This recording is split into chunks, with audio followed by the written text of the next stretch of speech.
As long as Herbert says I'm all set, I'm all set. All right, this class, and I've given this a lot of thought, I've decided to try to deal with particular issues, not necessarily in a sequential order. We're going to talk today about Churchill's wilderness years. I'm going to begin with the question of his attitudes toward nuclear weapons. I'm going to deal with the question of the abdication of King Edward VIII. We're going to deal with India. And if we can do that, well, that'll be enough for today. One of my favorite books about Churchill, which I recommend to everyone, is my old friend Jim Hume's book called Churchill, Orator, Speaker of the Century. Churchill, Speaker of the Century. Make a note of it. It's an easy read and a lot of fun. In his book, dealing with the wilderness years, this section, he offers this couple of sentences. But the blame rested not solely with the audience. The vivid imagination of a Churchill had its fallible side. The illuminations against Gandhi and Indian self-rule were too strident, and his misplaced loyalty to Edward VIII during the 9-day abdication crisis of 1936 was impulsively romantic. What I want to do today is to point out some of Churchill's failings, because we tend to over-idealize them. And remember, no one is perfect. Don't tell my wife I said that. I want to start with a question of nuclear weapons and the development of nuclear energy.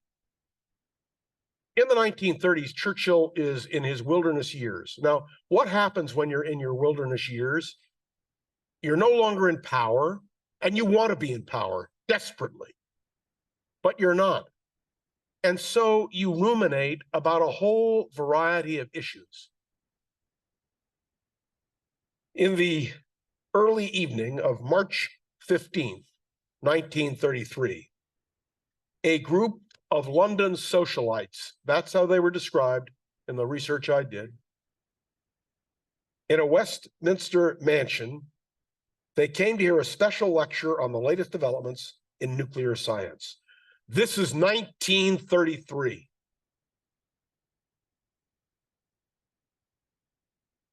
The talk, chaired by Winston Churchill.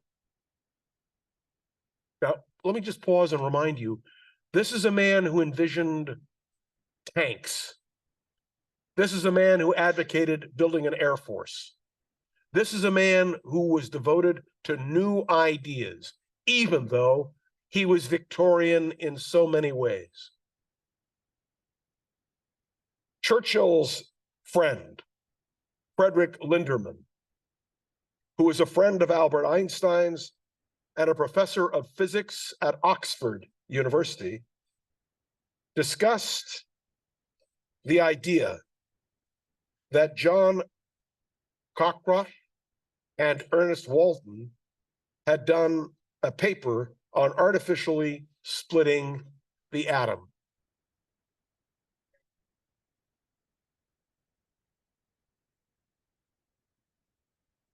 Hold on, let's just make sure. I want to make sure you can hear. He'll grab you the headset and we'll be fine. If anybody has a problem hearing, please indicate that, because I don't want you to miss a word. We'll just wait 1 sec for the headphone. It'll help.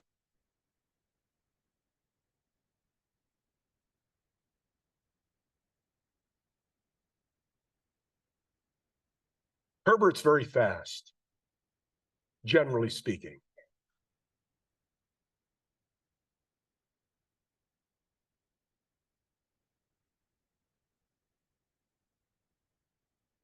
Here he is.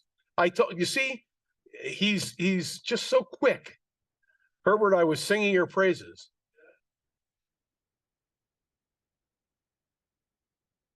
All right, let's test it and see. Is that better?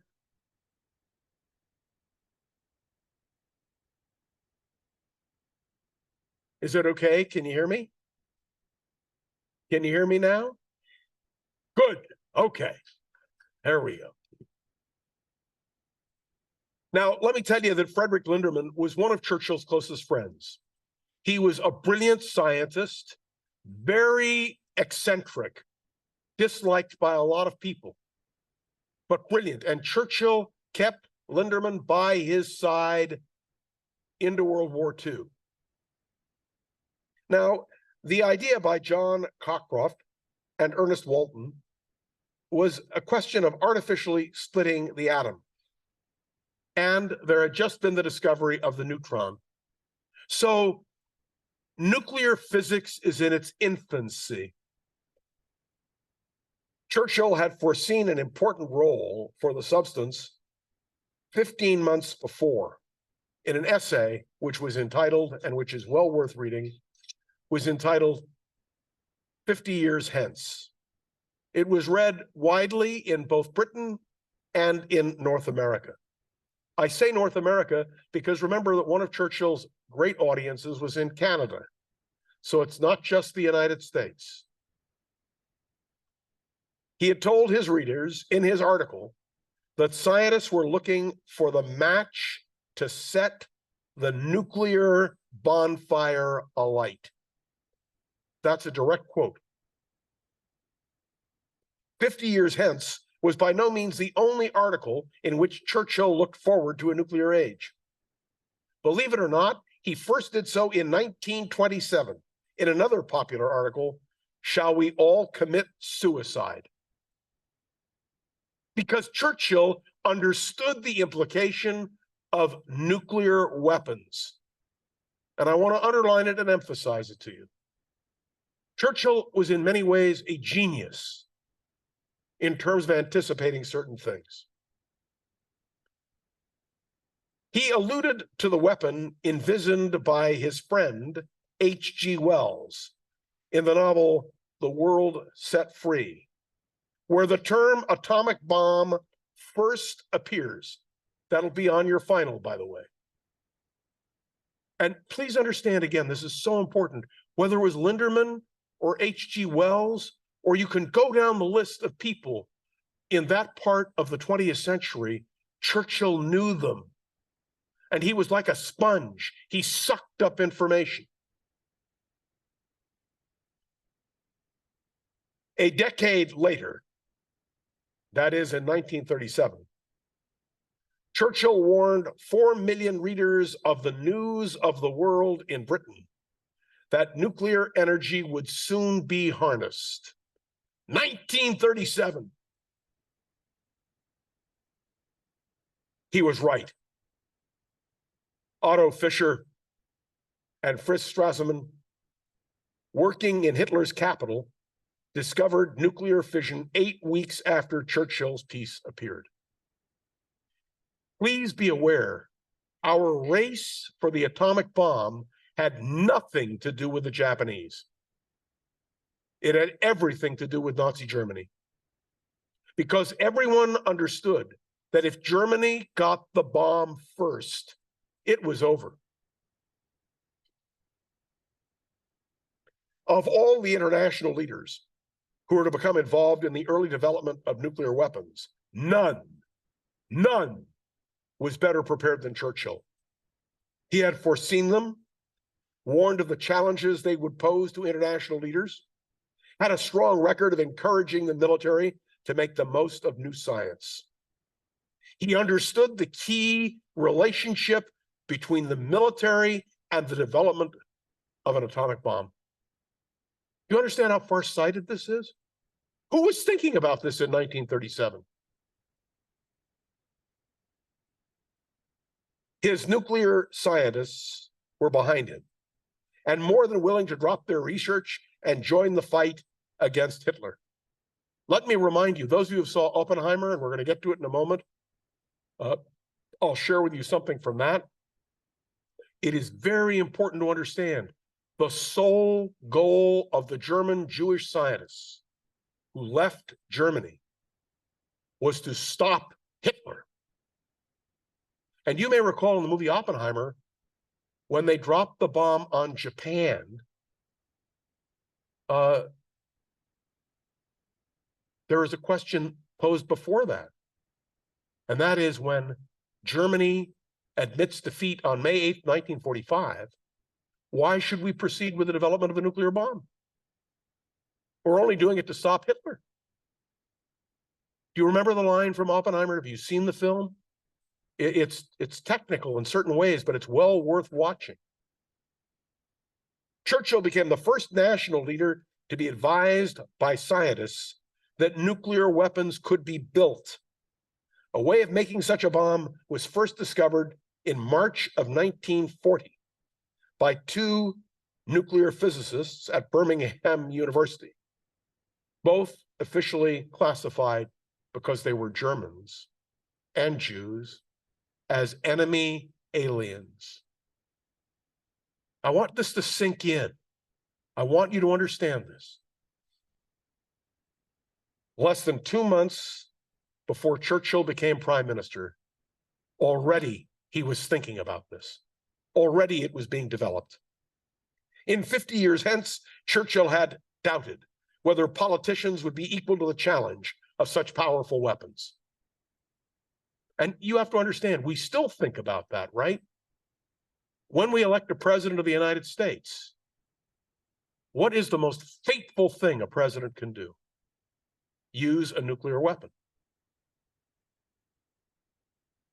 Great nations, Churchill concluded, are no longer led by the ablest of men, or even those who know the most about their immediate affairs, or even those who have a coherent doctrine.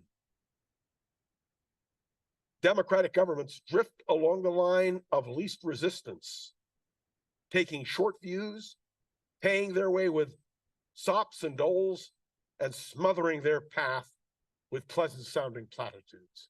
Wait a minute. I'm going to teach a class in January on the 2024 election.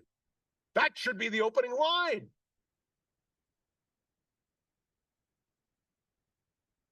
Let me explain to you that Churchill really understood this. Under pressure of leading a country at war, he himself was about to ask whether he could be up to the challenge. Given his familiarity with the concept of nuclear weapons, it was remarkable that he recognized the importance of working closely with the United States to build the first ones, only 3 years later. And you're going to hear in a minute how one of the developers of nuclear weapons credits Churchill for the development of the bomb.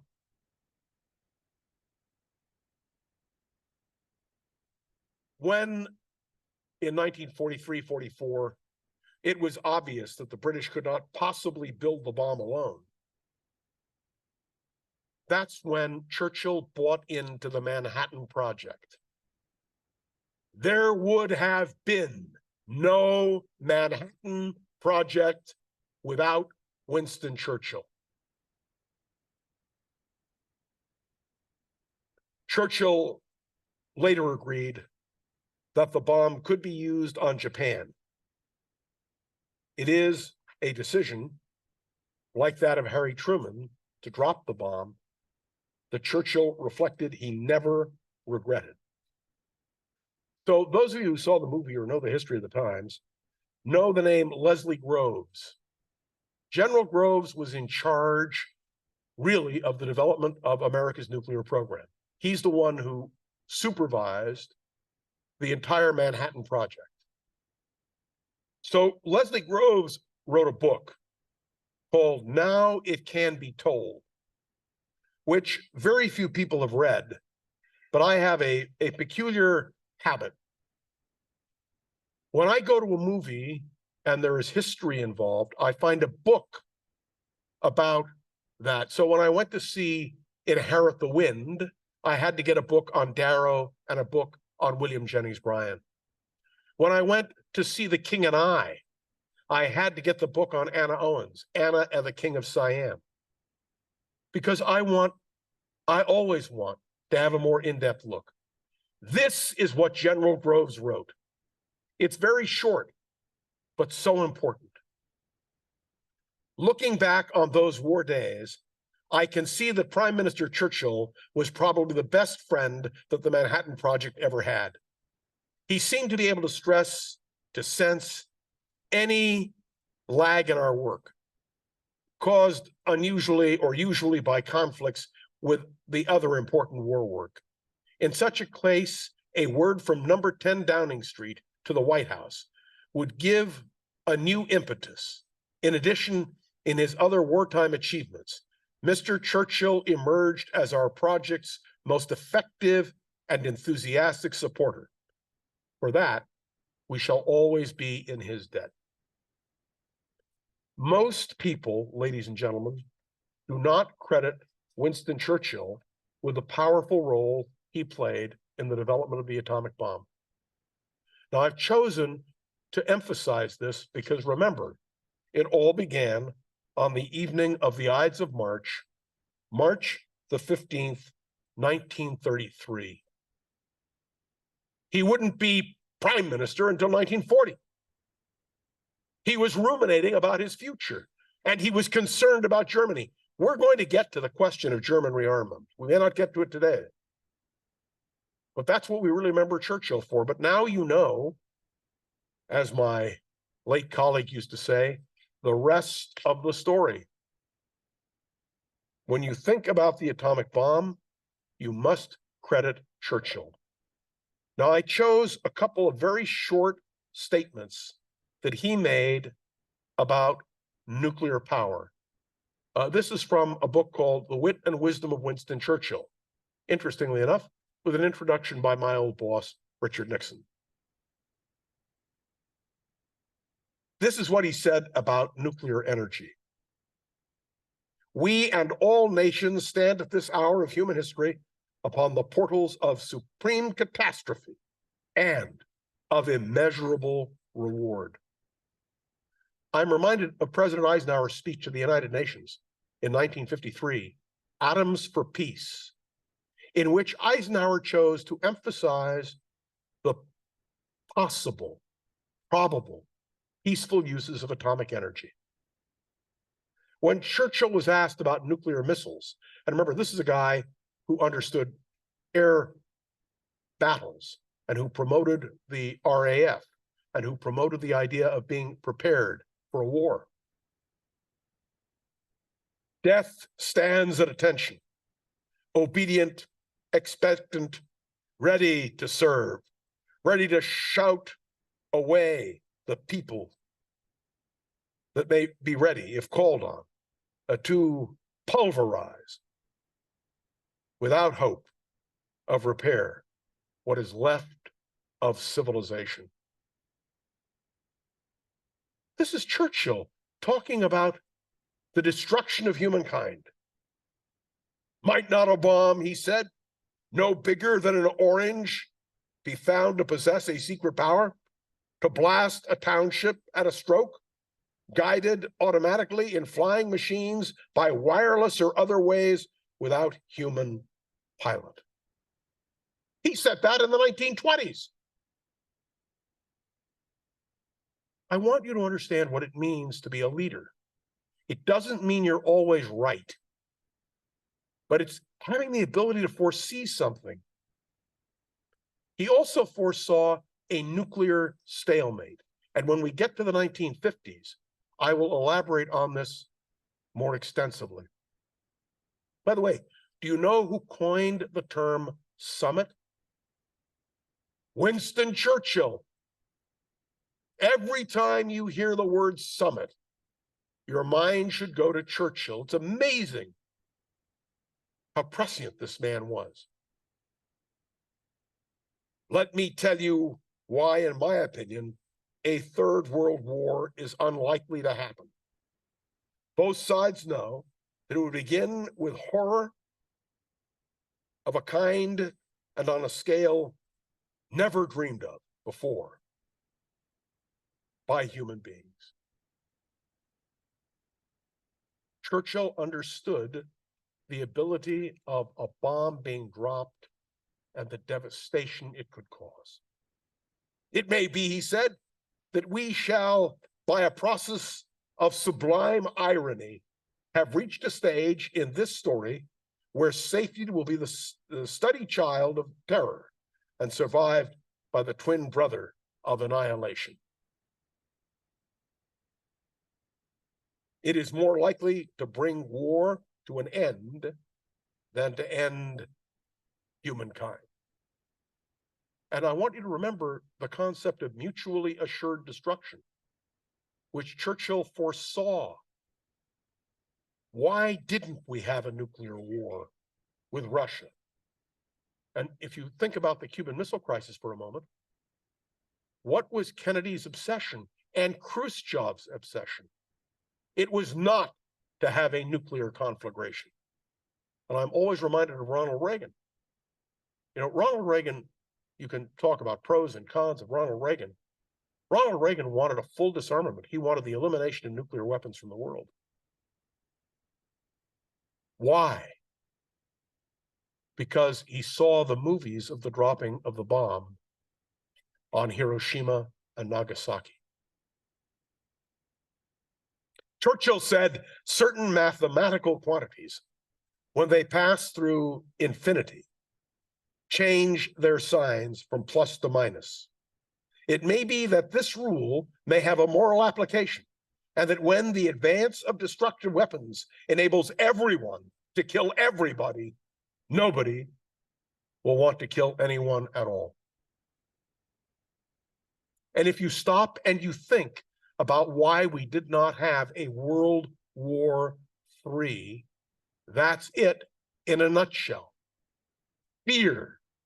Everyone in this room is old enough, and I remember vividly, when the Cuban Missile Crisis took place, my mother coming into my bedroom and saying, "I hope I see you in the morning." Do you remember?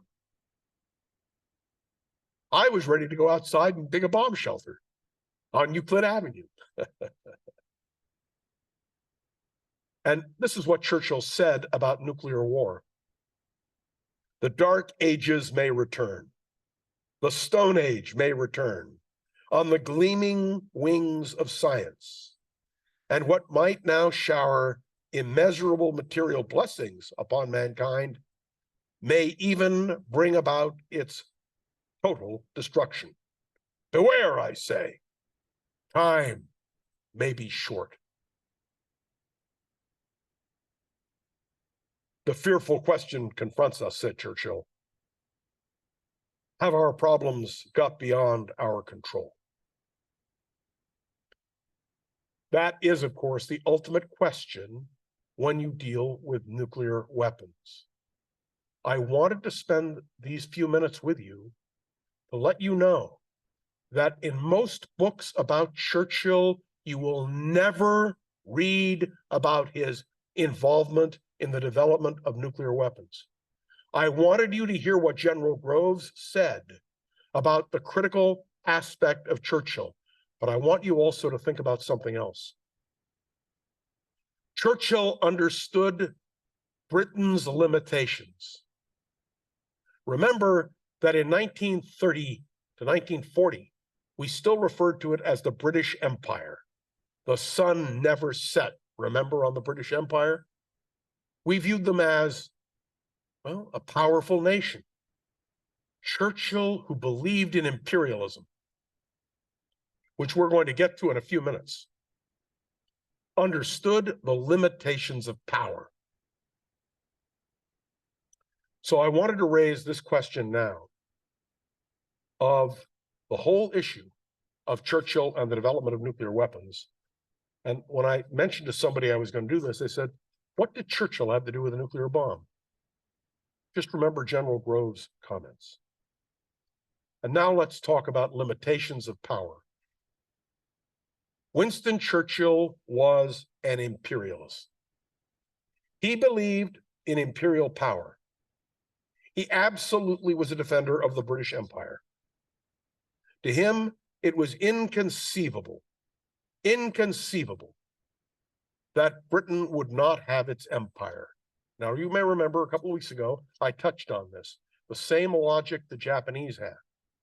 When you're an island, you have limited resources. How do you become a world power? By having colonies. Because that way the empire can be fed. Does that make sense? Do you all understand that? Britain is an island. It's an island. It is a powerful country because it has an empire. And so let's reflect for a moment on the question of India. India was referred to as the crown jewel in the British crown. It offered tremendous resources. It was an incredible force. But you may not know, how many of you, by the way, saw the movie Gandhi? Almost everybody saw the movie Gandhi. Does everybody consider Mahatma Gandhi to be something of a hero? Okay. After the conservatives were defeated in the general election of 1929, Churchill continued to agitate on the question of India. He believed that Mahatma Gandhi was a danger to the world. Churchill had strong views on the man now widely respected for his work in advocacy, self-determination for India. This is what he said in 1931. It is alarming and nauseating to see Mr. Gandhi, a seditious middle-temper lawyer, now posing as a faker, striding half naked on the steps of the vice-regal palace. That's what he thought of Gandhi, a faker. Gandhi should not be released on the account of a mere threat of fasting, Churchill told the cabinet on another occasion. We should get rid of a bad man and an enemy of the empire if he died. The suggestion that Gandhi should be done away with because Gandhi represented a threat to Britain. It is unfashionable today to question Gandhi's nonviolent political practices. He is venerated in much the same way as Churchill is in the UK. But for years,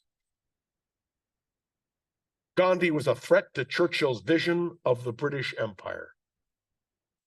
And what do you do when somebody is a threat to your vision of your future? You want him eliminated.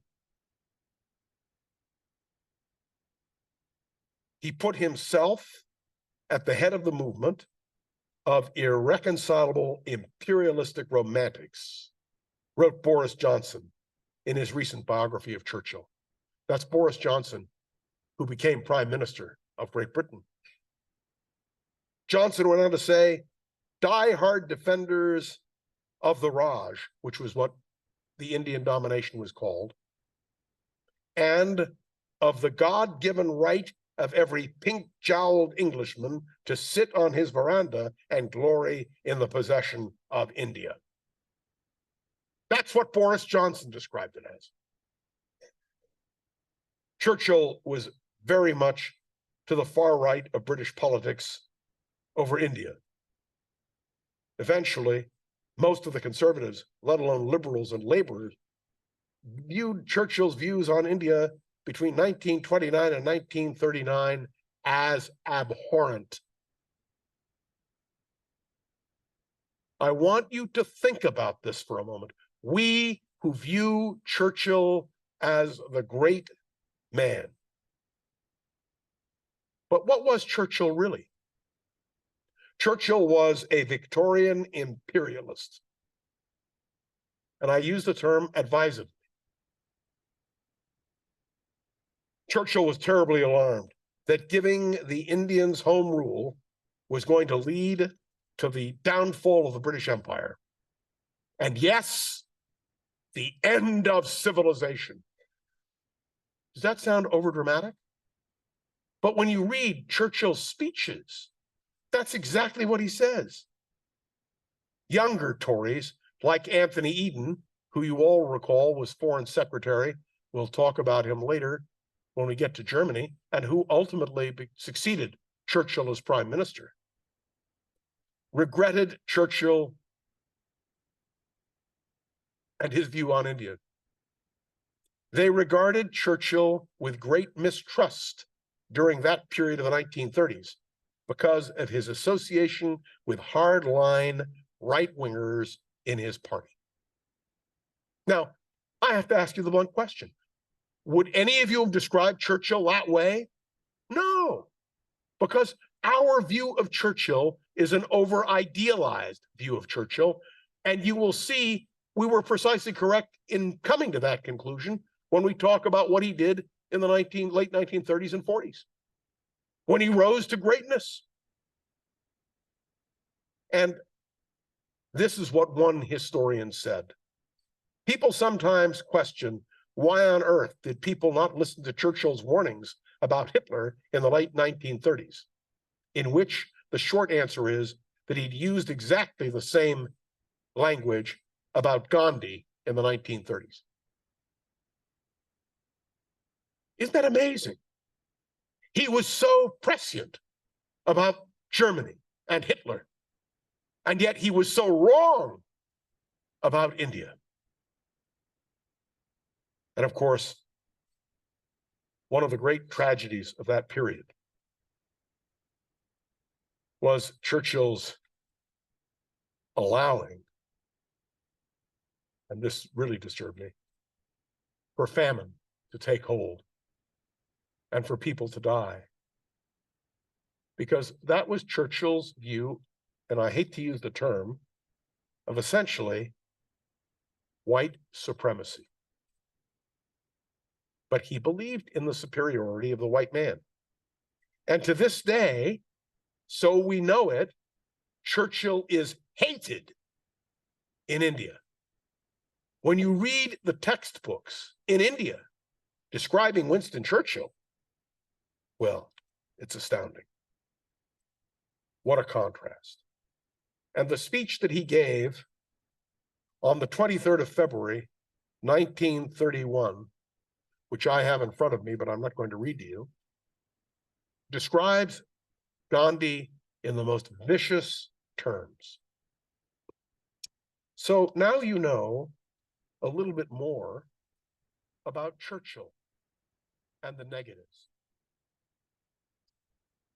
I want to talk for a minute about the Bengal famine. Now, we probably are not familiar with this, and most people are not. But Churchill was viewed as a murderer.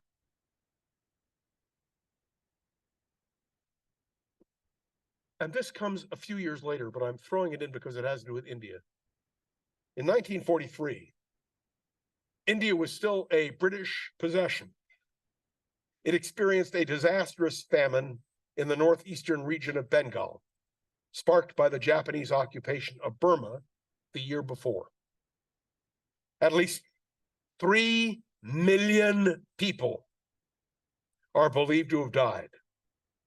And Churchill's actions, or if I may be blunt, lack thereof, have been the subject of much criticism. One of the leading writers on Winston Churchill said that despite refusing to meet India's need for wheat, he continued to insist that it exported rice to fuel the war effort. It was more important for Churchill that Britain win the war, and the argument is made 3 million people were sacrificed.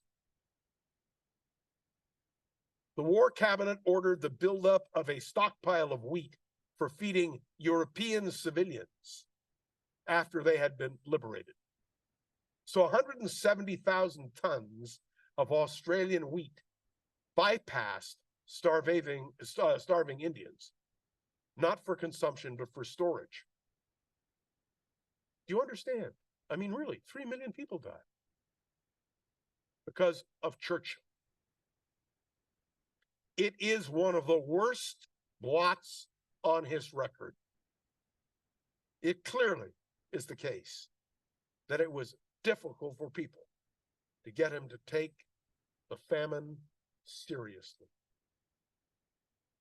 Churchill, one historian observed, viewed it as a distraction. Preoccupied with battling Germany in Europe, Churchill didn't want to be bothered by it when people raised the issue. We have the image, an image I'm going to solidify and emphasize in weeks ahead, of Churchill being farsighted and prophetic. But what he does tragically in the case of Bengal, famine, is to show absolutely zero advance or care for millions who were dying. It was, in the words of one historian, a horrendous event.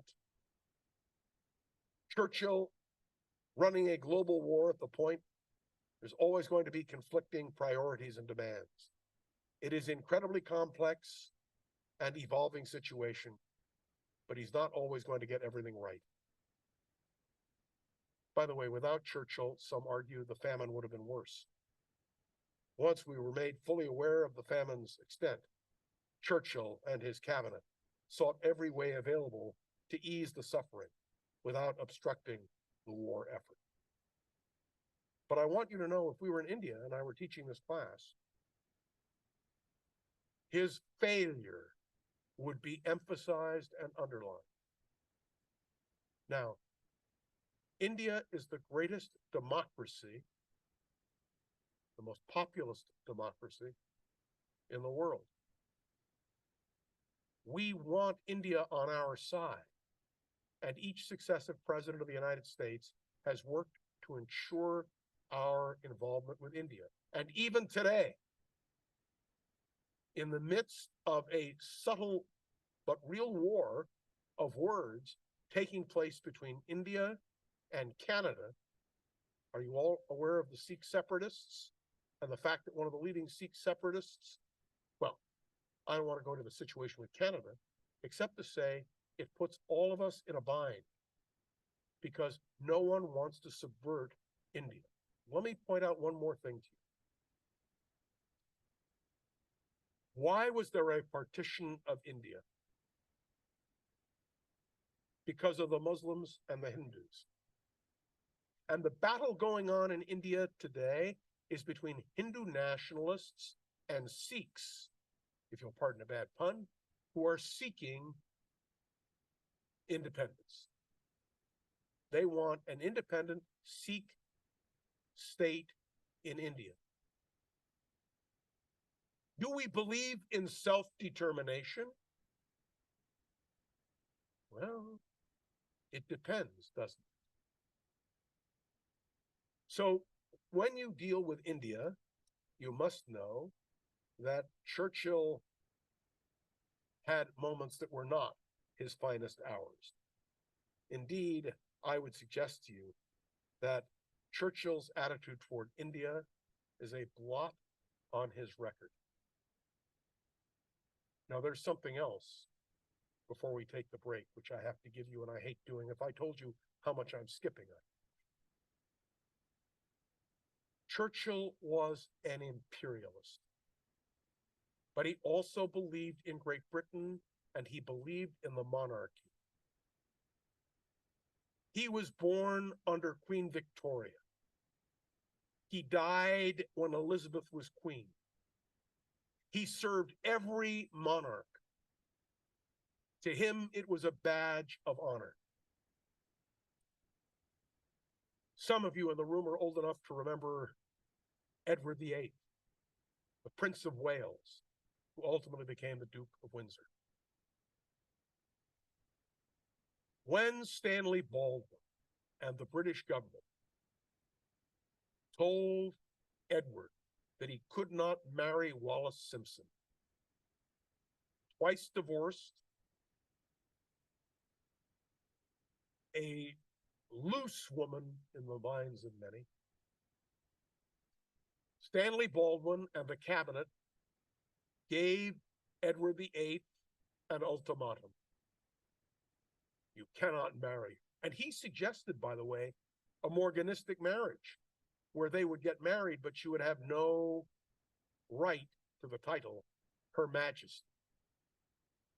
Now, this was Churchill's problem. He and Edward VIII were friends. They, in a sense, grew up together. He was the Prince of Wales, dashing, happy, an ambassador for Britain around the world. Do you remember, or have you read your history, that you know that Edward VIII toured the world on behalf of the British Empire and was acclaimed? He was everybody's favorite. He could do no wrong. So the crisis hits, and Winston Churchill sticks by the king. He advises Edward VIII. He helps him formulate his plans. He lobbies Stanley Baldwin, the prime minister, not to take drastic action. Churchill became the greatest single advocate for King Edward VIII. Now, let's step back and reflect for a moment on the course of history. You all understand that Edward VIII does abdicate. Oh, by the way, you know that speech, The Woman I Love? I almost wanted to play it for you. Do you know who really wrote the speech for him? Winston Churchill. Churchill advised him all the way. Now, remember, this is 1936, December 1936, when he advocates. Churchill already is opposed to Hitler, and we're going to describe that not this week, but next week.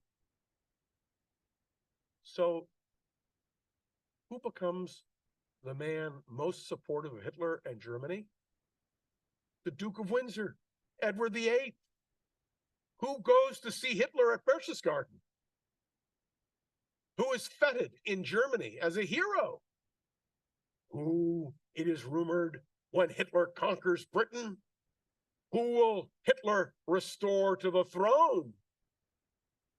Edward VIII. And who will be then Her Majesty the Queen? Wallis Simpson. And I could go in, actually, it's fascinating, hours of description of the collaboration between Edward and Germany. And who would have been prime minister had Hitler conquered Britain? Churchill would, of course, been removed, probably would have gone into exile in Canada. Oswald Mosley, the leader of the British fascists. And it's important to note that everyone in the 1920s thought Oswald Mosley would be prime minister one day. And like Churchill, he crossed aisles. He switched parties. He even had the audacity to create his own party, the New Party. If you really think about it, Oswald Mosley and Winston Churchill had very much parallel positions.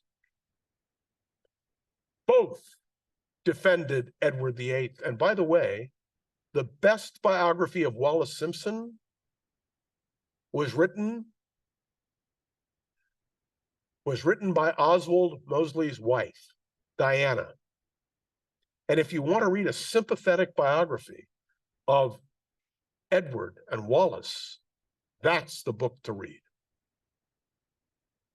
I want you all to understand very clearly that had Churchill saved Edward VIII, had Edward VIII continued to reign in Britain, even though the king had no real power, Edward VIII was pro-Nazi. Edward VIII wanted Hitler to win the war. Edward VIII actively worked for that goal. Now, you would think that would put Churchill at odds with Edward VIII. Churchill made sure that Edward VIII was taken care of. Does anybody remember where he was shipped off to? The Bahamas. He became essentially the king of an island. And Ellen and I and the boys were in the Bahamas last year, and I tried to visit all the places where Edward VIII was. And there's one particular restaurant which he and Wallace Simpson loved, and their picture is on the wall. It's very interesting, but let me explain to you also Churchill's question of loyalty. He never wanted Edward VIII hurt. In fact, he suppressed information about Edward VIII's collaboration with Hitler. He did it because he was trying to preserve the integrity of the monarchy. He wanted the monarchy to be respected. And here's the kicker. Have you all seen the movie The King's Speech? Then you know that George VI, the brother of Edward VIII, Albert, Prince Albert as he was known, spoke with a stutter. So did Winston Churchill. And when Bertie became King George VI, who do you think the most sympathetic person to him was? Churchill. They were bound together by a common affliction. And actually, I could read you a portion, but I won't. When King George VI died, Winston Churchill was prime minister, and he led the mourning, and he talked about his friendship for George VI. What's the point? Churchill's loyalty was to the king and the empire, and whoever was king had his loyalty. And he transferred that loyalty to George VI's daughter, Elizabeth. And you may know that even when he retired as prime minister, she would ask him to call on her for advice. That only stopped when she was presenting a major problem to Churchill, and in the middle of her presentation, she realized he had fallen asleep. Which you're allowed to do when you're that age. But understand what I really wanted to highlight in this particular sequence, even though it's out of order. Number one, Churchill was farsighted. He was responsible, really, in large measure, for the development of the atomic bomb. He surrounded himself with people who gave him advice, and he tried very hard to discern what would be good for the empire and what would not. Churchill understood clearly that the power of Great Britain was in maintaining empire, and letting India, the jewel in the crown of Britain, slip away would be a disaster. Do you remember his most famous line during World War II? I did not become the king's first minister to watch the British Empire vanish. He was a man possessed by the idea that the dominance of Britain depended on maintaining empire. And he was probably right. But always remember his criticism of Mahatma Gandhi. Brutal, vicious. Always remember that terrible famine in which 3 million people died. And frankly, Churchill, who was a white supremacist, didn't care because he was maintaining empire. And I always want you to remember the question of loyalty. When everyone else jumped ship, Churchill was still defending Edward VIII. And even when Edward VIII's disastrous relationship with Germany was revealed, he persisted in trying to help the Duke of Windsor, to be his friend. So all of this plays into it. And when we come back, because I have to give you a break, I hate giving you a break. I want to talk about the wilderness years in greater depth because they really go to the heart of this man. Okay, take 10 minutes, not more.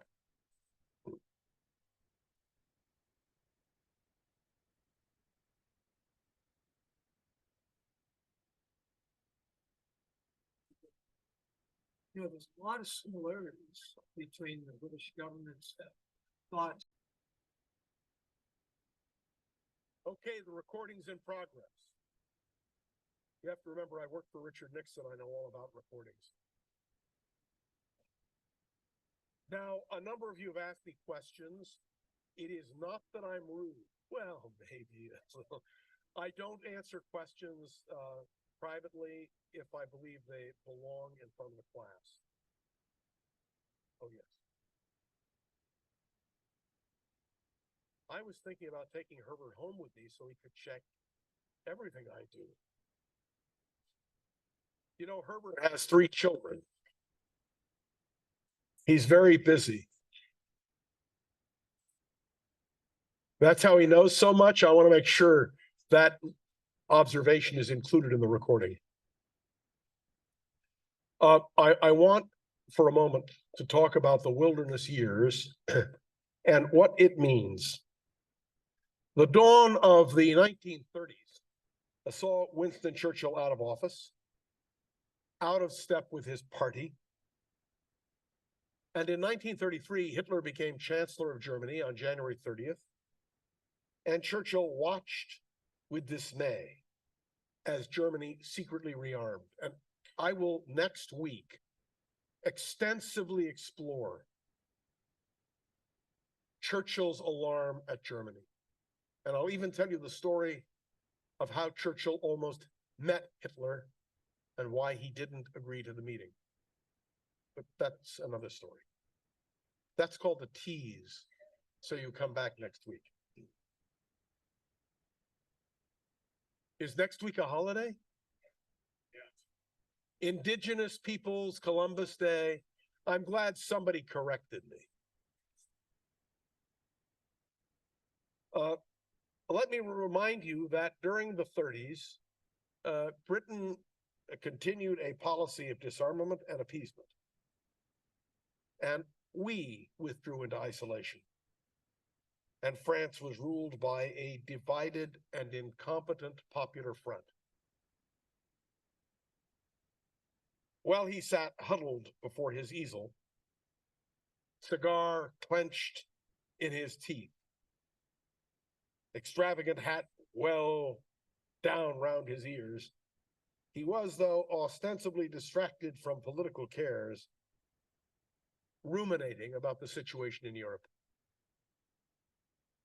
He saw the Weimar Republic collapse, realized clearly the menace of Hitler, and soon he began to warn the appeasers that Nazi power must inevitably lead to catastrophe. That's next week. But I want to set it up for you because what do you do when you're in the wilderness? Now, I had one experience with someone in the wilderness, and that was Richard Nixon. Because my closest acquaintanceship with Nixon was during the years between his defeat for governor of California and his election as president in 1968. Nixon modeled his wilderness years very much on Winston Churchill. Writing, speaking, traveling, and learning. Nixon once observed, and I believe Churchill would confirm this, that you have to have time to think, to plan, to plot. There is a brilliant book called The Resurrection of Richard Nixon. And in that book, you can read how Nixon methodically planned everything. Oh, he made mistakes. He took position stands which were inimical to political success, which is very much the case with Winston Churchill. I want to make one observation about the atomic bomb. Churchill's realization of the need to develop controls over nuclear energy and nuclear power and nuclear bombs was what really compelled him when he was reelected as prime minister in 1951. And I want you to bear that in mind, because when you get to 1951, we'll go into some detail about what he envisioned and how he wanted to do it. But I was asked to comment for a moment on the debate over the atomic bomb, and I want to just tell you this quick story. Many of you know I was on the radio for almost 3 decades, and I worked the overnights for some of that time. 11 years and 11 months, but who's counting? And on that date in August, when we would observe the dropping of the bomb on Hiroshima, I would ask my listeners, should we have dropped the bomb? Now remember, this is 20 years ago. So the people listening to me on the radio were all people who had lived during World War II. They were all the insomniacs, people with urinary tract infections, and all the rest. Now, I also had a lot of younger people who listened as well, mostly students who were studying for finals and needed some distraction. And what I found was a generational divide. People who had lived through World War II, who had fathers, brothers, uncles, in some cases, sons, were delighted when the bomb was dropped. Younger people said, couldn't we have found another way? Couldn't we have blown up an island atoll in the middle of the Pacific? Couldn't we have told them of the power of the bomb? And the answer really is, and Oppenheimer understood this, and somebody was describing it to me, there was no alternative but to drop the bomb. It's a terrible thing to say. So my parents, there was a family dinner every Sunday night at either my grandmother's or my aunt's, and I would be home alone and I would watch television.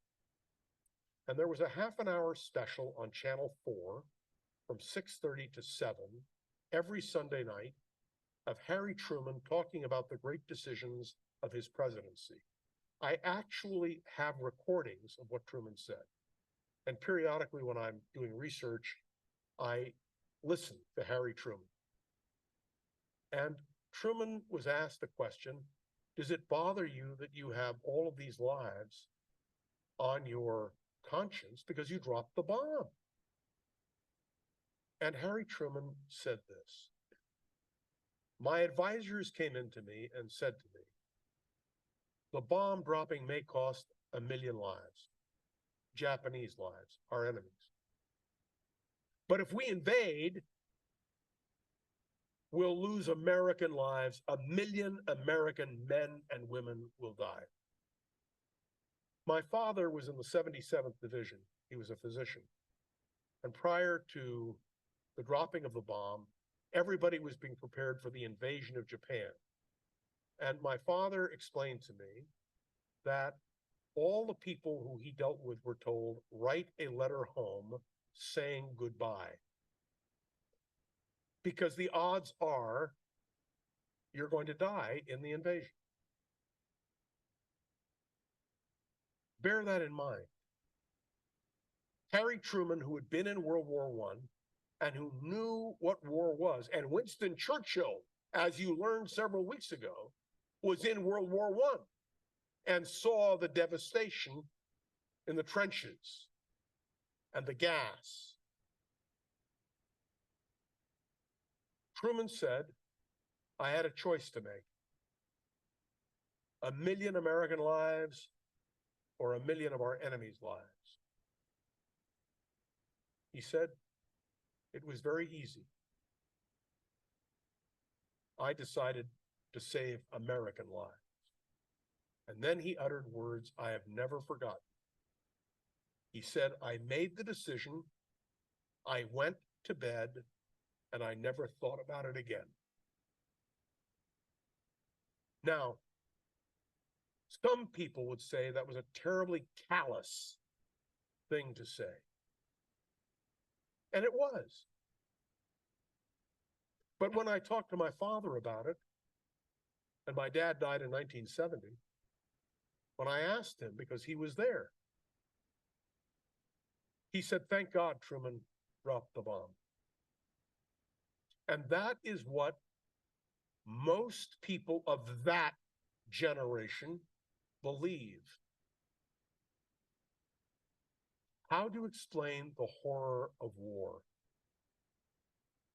One of the things that Churchill ruminated about and plagued his memory was the tragedy of Gallipoli, which I described to you several weeks ago, where the cream of the British Empire were killed.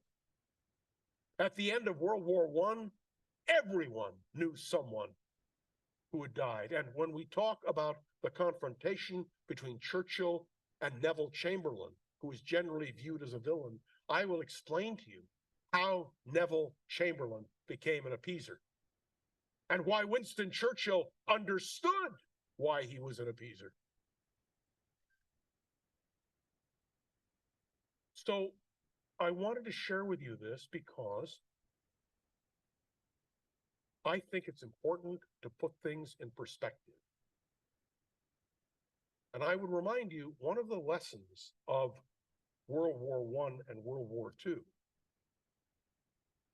think about this, the American people wanted a president who had been in war, who had experienced war. John Kennedy experienced war. Dwight Eisenhower experienced war. Harry Truman experienced war. Most of our presidents, until the election of Bill Clinton, all of them had served in war. All of them had seen the face of battle. So in the case of a Winston Churchill, that's a real factor. And you need to understand it. And when we talk about Churchill in the war, when we talk about alerting the world and then his reaction to World War II, and I explained to you the relationship between Franklin Roosevelt and Winston Churchill, and I explained to you the relationship between Dwight Eisenhower and Winston Churchill. You should, by the way, you don't have to do it now, but Google Eisenhower's eulogy for Winston Churchill. He went to Britain and gave the eulogy at Churchill's funeral. In any case, I just wanted to throw that out because the atomic bomb issue to me was so critical. All right, let me take questions, and I will repeat the question because this is being recorded. Yes.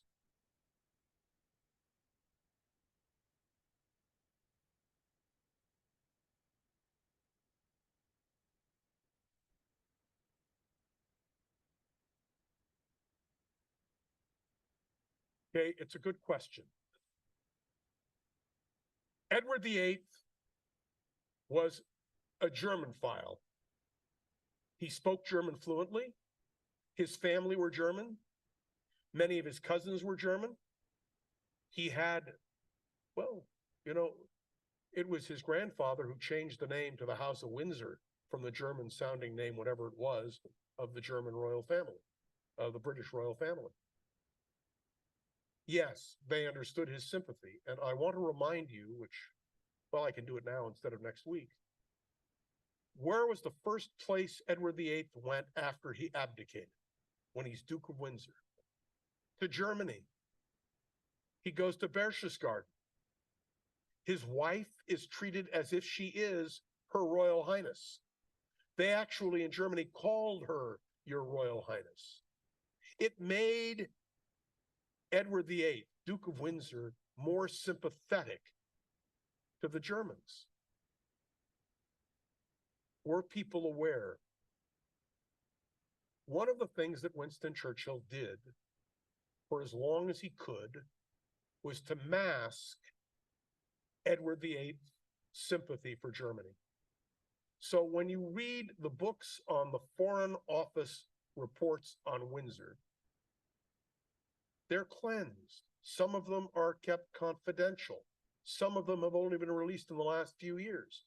His whole collaboration, even his thought of defecting, he went to Spain, and there was talk of his then being transported to Germany. There was actually a plot to kidnap him and bring him to Germany. All of these things were real. Why was the Bahamas the perfect place? It was an ocean away from the continent of Europe. He was sealed off. But when you look at the films of Edward VIII giving the Nazi salute when he's in Germany, you understand. And let me remind you again that Diana Mosley is the biographer of Wallace Simpson. She wrote the best book. I love the book. It's brilliant. But remember that Mosley and his wife, she was part of the Mitford family, very famous British family. And some of you knew Jessica Mitford, who lived here in Northern California. I met her when I was a kid. She wrote the book, The American Way of Death, if you remember that classic book. They were pro-Hitler, and there's an interview, you can Google Diana Mosley. And she's asked the same question you asked me. Didn't you know? And Diana Mosley says, no, we didn't know. We didn't believe these rumors. Because remember, some of you took my course on ethnic conflict. I did a course some years ago. And I talk about what we knew and when we knew it, all from documents from the 1930s and 40s, documenting when we knew the Holocaust really happened. And there was a blind side. One of the reasons was, and you all understand this, Roosevelt was afraid that if he raised the Jewish question, people would think we entered World War II to save the Jews. And remember that in the 1930s in this country, you had Father Coughlin, you had Gerald L.K. Smith, you had the rise of the isolationists, you had members of the House of Representatives like John Rankin of Mississippi and Senator Langer of North Dakota, who actually were isolationists and even pro-Nazi. So how do you balance what you're going to say and what you're going to do? I don't want to tell you the story now, but next 2 weeks from now, I hate these weeks off, I will tell you the story of why Churchill refused to meet with Hitler. But you have to wait for that. Next question. Yes.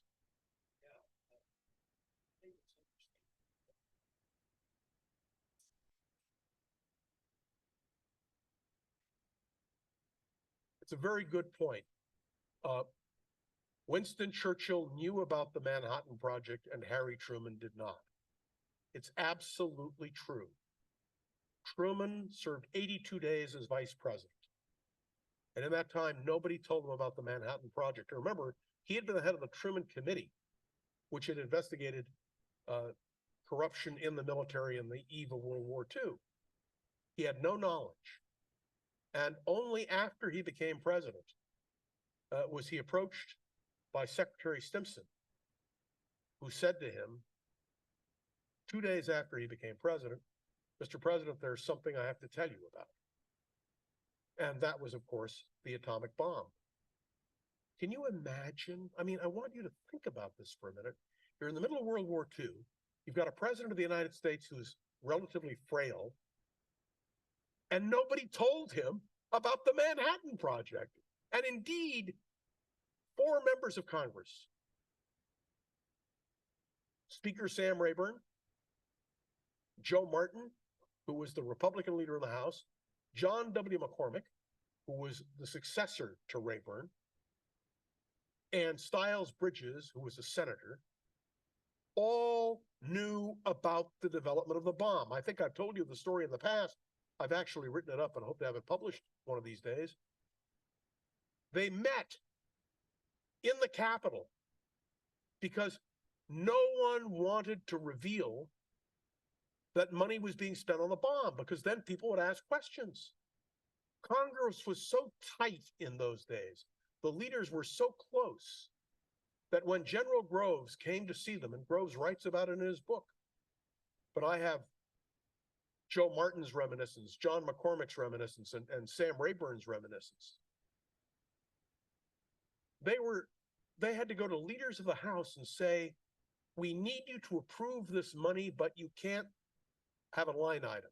You can't say what it's for. And McCormick reflected years later, John W. McCormick, who was Speaker of the House after Rayburn's death until through the first 2 years of the Nixon presidency, that if the bomb had not gone off and there had been a congressional investigation, Rayburn, Martin, and McCormick would have been through in politics because they would have failed. They took a gamble on the supreme weapon.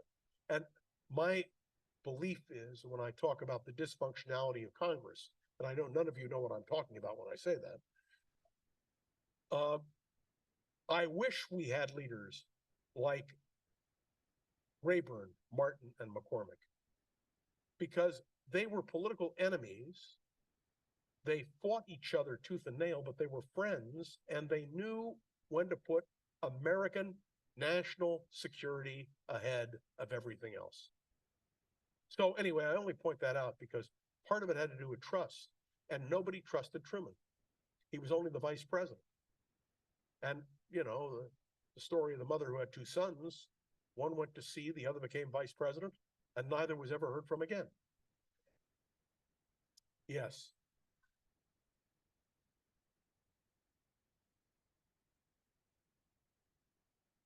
Yes. Okay, let me start with this. Burton K. Wheeler was a senator from Montana. He was elected in 1922.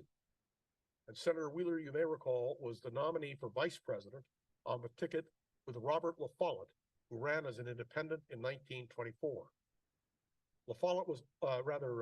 Wheeler was instrumental in the nomination of Franklin Roosevelt for president in 1932. Wheeler was a progressive Democrat, but he was an isolationist. Now, the corollary to this is I once was writing a book, which I never wrote, on defeated candidates for vice president. Wheeler was in his 90s. I had an opportunity to meet him, talk to him, and he wrote me a 4-page letter describing his campaign for vice president. It's a whole other topic of discussion. Wheeler fell out with Roosevelt over the court packing plan of 1937. And without Wheeler, among others, Roosevelt could not get the court packing plan through the US Senate. Wheeler was a genuine isolationist. He was not anti-Semitic. He was not anti-progress, but he was an isolationist. And he maintained that position through the war. And in 1946, when he ran for re-election to the Senate, he was defeated. Next question you had several.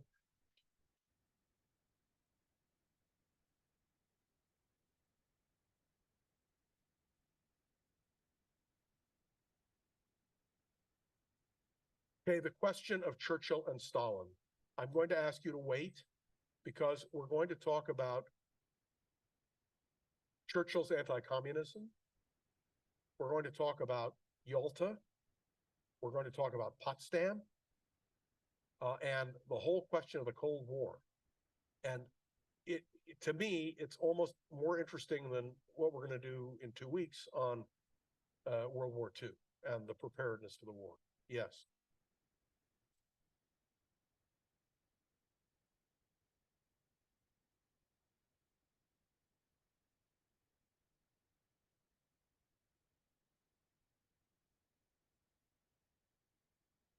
It's a great question. Was Churchill a racist in his relationship with people?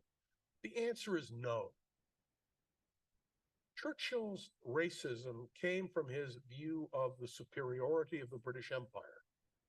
Do you remember Rudyard Kipling? Did you all read Rudyard Kipling when you were in school? What did he call it? Do you remember? The white man's burden. It wasn't meant in a pejorative way.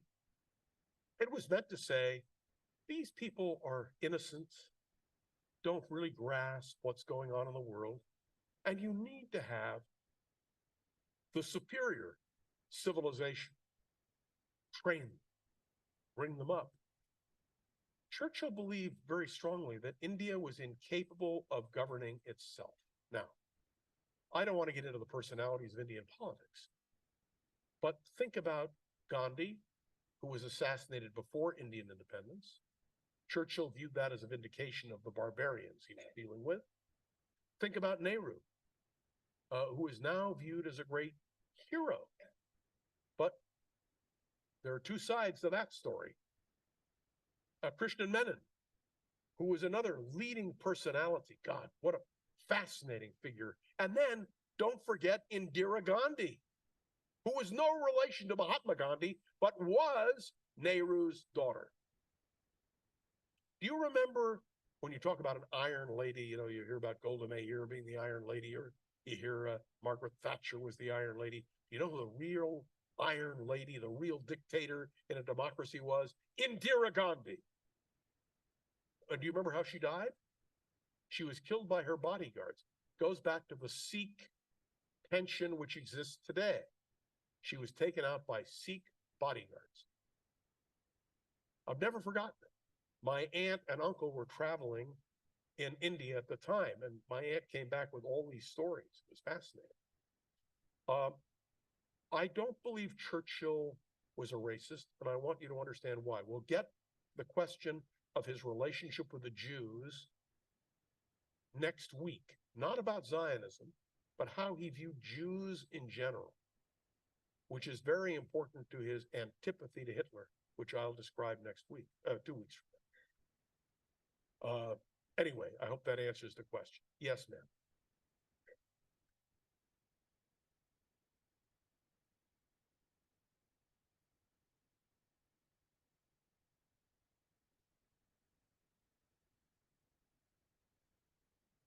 Question is, after Hiroshima, why didn't the Japanese quit? Why do we have to drop the bomb on Nagasaki? Because I think the Japanese didn't understand that we really had a weapon of mass destruction. If there was only one bomb in the arsenal and they shot their wad, we can still beat them. Nagasaki convinced the Japanese leadership. And do you know who the most significant person was in that conversation? The emperor. Remember, the emperor of Japan was a god. He wasn't the man. And finally, the emperor said, enough is enough. And why do you think General MacArthur, and we could teach a course on MacArthur, what an interesting figure. If you've never read William Manchester's book on Douglas MacArthur, or still better, read Douglas MacArthur's autobiography, which he wrote every word himself, and talk about a man who was a brilliant writer. Although Eisenhower claimed that he wrote many of MacArthur's speeches. That's a whole other story.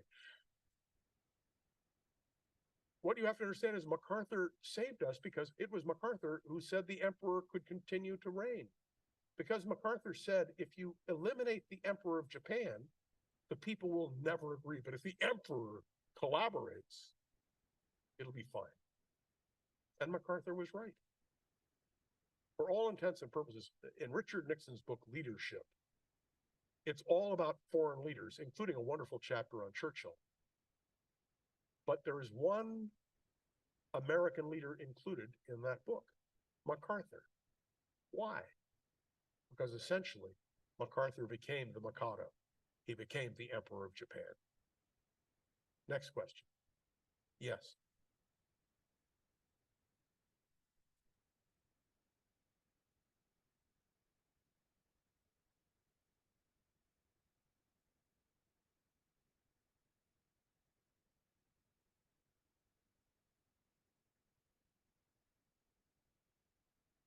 Question is, why in the 30s did the United States turn away refugees? Okay, I'm not going to ask how many of you were alive in the 1930s. I'm not going to ask how many of you remember the Great Depression. But remember, this country was in severe economic distress. The reason Franklin Roosevelt is a great president is because he licked the Depression and then he won the war. That's why he emerges as one of the greatest presidents in American history. But the last thing you want to do is admit refugees across your border when you have economic problems. Oh, wait a minute. Our own southern border. What is the objection to opening up this country as a place of refuge? Oh my. We have too many people. We have too many expenses. We have too much debt. And if you go back and you understand the reaction to the immigration of the Jews and the Italians and the Irish, the post-World War I reaction, what happened in 1924? This country shut its doors. We shut our doors. Congress closed the country up tight. Why? Well, first of all, they're not like us. They speak a different language. Their culture is different. You know, the most dangerous, insidious group? The Irish. They were Roman Catholics in a Protestant country, and if you admitted them and they came to Massachusetts, why, Massachusetts would be flooded with Irish Catholics. And instead of the Puritan, true blood people who made America great, we would have it. And, oh yeah, you're mentioning The Last Hurrah. I have an inscribed copy of The Last Hurrah, inscribed by the author to the President of Ireland. It's a great piece in my library. But there's another book about James Michael Curley. I think it's called The Great American Rascal. And it tells the story of anti-immigrant feeling, which was real, and which I regret to say you can still hear on the airwaves of this country to this day. And I would also remind you that in the 1930s, we had a depression. So my family came from Germany several generations before. But my grandmother and my grandfather and the family kept in touch with the German family. They wrote letters asking to be admitted to the United States. How do you do that? You had to have a job. You had to have security. And remember, this is the Depression. Who could afford it? So in my family was Levi Strauss, MJB Company, Haas Brothers, three major Northern California businesses. They signed guaranteeing jobs to people they brought over. Because unless you had job security, who was going to pay for your care? And we're in the middle of a depression. The last thing we need are a flood of people coming in. And by the way, they don't even speak English. Of course, you forget that your grandparents and great-grandparents didn't speak English either. But my family, the businesses in my family, guaranteed that, and I had a fellow who came up to me who said, I am your fourth cousin, and your grandfather saved my life by giving me a job. That's how I got into this country. And my father's niece and her sister were brought to this country, and she was given a job by my grandfather at MJB Company. And that's how they lived. That's how they got in. There was a guarantee. And stop and think about what you hear today. Not that I want to get into the whole question of a porous border, but I want you to think about the fact why we have amnesty laws. So let me just reflect for 1 minute. Where did the whole concept come from? The immigration laws of 1946, 48, and 50, which opened up our borders to survivors. Now wait, there's a rub. Happened in Canada last week. When we opened our borders, Canada did the same thing. And when President Zelensky spoke before the Canadian Parliament last week, the Speaker of the Canadian Parliament honored a 98-year-old Ukrainian veteran who was called a war hero. Turned out he fought on the wrong side. He was on Hitler's side during the war.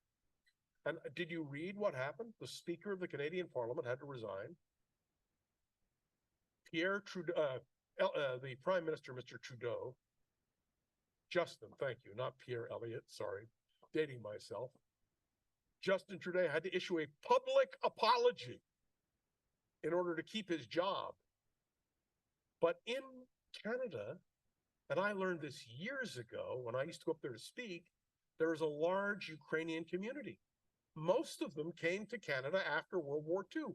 Most of them of that generation, including Demyanjuk, who was accused of being Ivan the Terrible. It turned out he wasn't Ivan the Terrible, but it turned out he was pretty terrible. He was an SS guard in a concentration camp. Because what Canada did is what we did. Do you all remember Elizabeth Holtzman, Congresswoman from New York? And do you remember the Justice Department in this country opened an investigation of immigrants coming to this country in the 1970s? It opened and it closed really in the 1990s. You had to prove you were not a Nazi, not a collaborator. Now, I had a friend who called me and said, I don't like the Ukrainians. So I studied in Ukraine in 1969. September 29th and 30th of this year marked the anniversary of the massacre at Babi Yar. In one day, 33,771 Jews were killed. They were killed by putting a bullet into each one individually through their head. By the end of the war, over 100,000 Jews had been killed at Babi Yar. When I went to Babi Yar, and I won't tell you the story here, but I can tell you it was one of the most interesting experiences, traumatic experience of my life. The ground still moved from the gases. And when you looked at the trees growing there, you knew they were fertilized by the bodies of Jews. And who helped the Germans? The Ukrainians, who hated the Jew. Talk to any Jew from the Ukraine of any generation, they'll tell you it was vicious. So I was asked the question, how do I feel about helping Ukraine? We have to help them, in my judgment, because they're fighting against the Russians. And we don't want another World War III. Poland, Latvia, Estonia, Lithuania, Hungary, the Czech Republic, Slovakia. But were the Ukrainians my favorite people when I studied in Ukraine? To be honest with you, they weren't, because the people I was looking at were then in their 40s and 50s and 60s.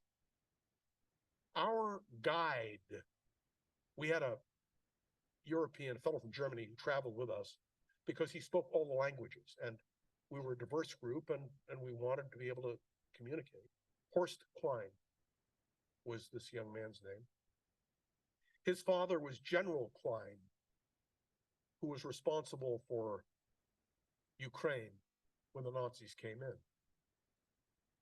And I'll never forget Horst, who was a good civilized man, said to me, we made a mistake, meaning the Germans.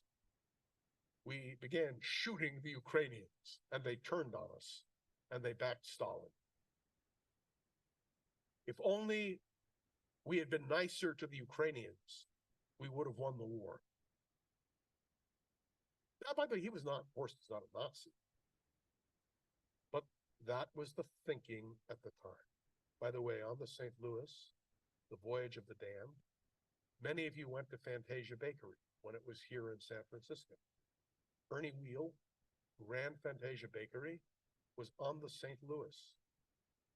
He was one of the survivors.